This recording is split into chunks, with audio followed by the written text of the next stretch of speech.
In the language of the Pemon Indian tribe in Venezuela, Roraima is translated as the mother of all waters.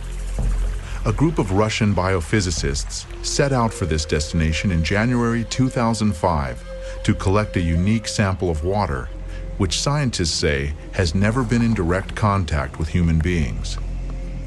Such water exists in only one place on Earth, in Venezuela.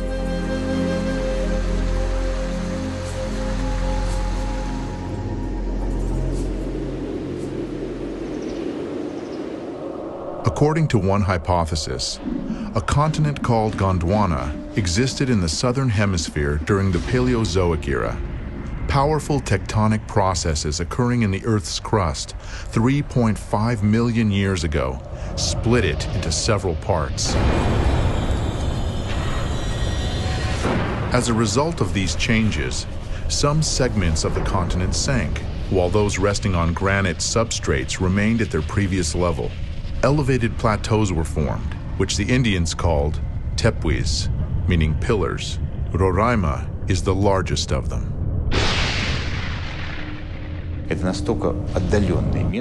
It's a really remote place, very hard to get to. 3 days of travel through the savanna and then the jungles. Then you climb an 800-meter wall. It takes a certain amount of enthusiasm. Therefore, we can say that the water we have there is in a unique, virgin state.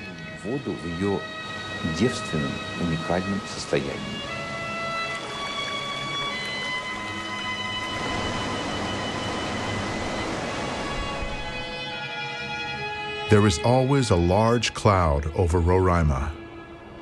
As evening approaches, a light haze appears.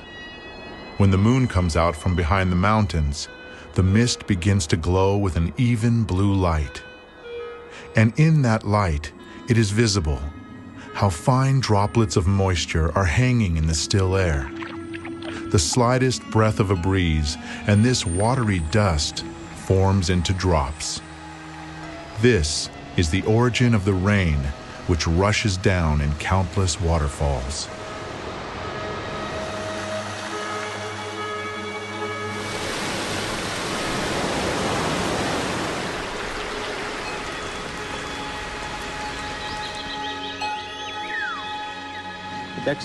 So today is January 30th, water collection number 16.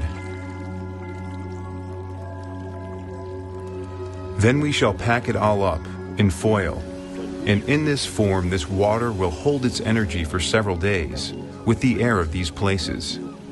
Then we'll arrive in St. Petersburg, and we'll calmly carry out our laboratory analysis several thousand miles away, and only then will we be able to draw any conclusions.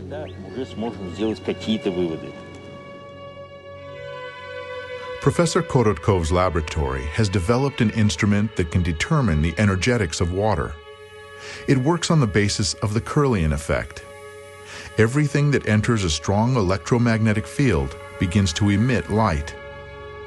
The greater energy the object possesses, the brighter it shines.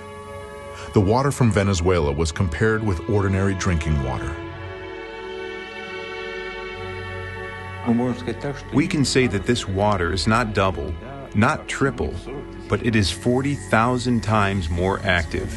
So these are really two fundamentally different substances. And water of this type, this water, which immediately activates the body, it activates the whole system. That's why there, where the Indians, despite the deprivation in which they live very long lives and are very happy. They absolutely do not want civilization to come to them.